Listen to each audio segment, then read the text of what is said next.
Hey everyone, welcome back. If your card keeps getting removed from Apple Wallet on its own, or Apple Pay keeps asking you to add your card again even after you just added it, here's exactly what to do and how to stop it.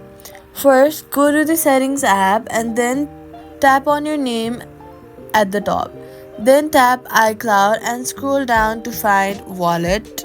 Then, once you find Wallet, make sure that the toggle is switched on. If iCloud sync for Wallet is off, your card gets erased every time your Apple ID session refreshes. After turning iCloud Wallet sync on, also check if you've signed into the same Apple ID on all your devices.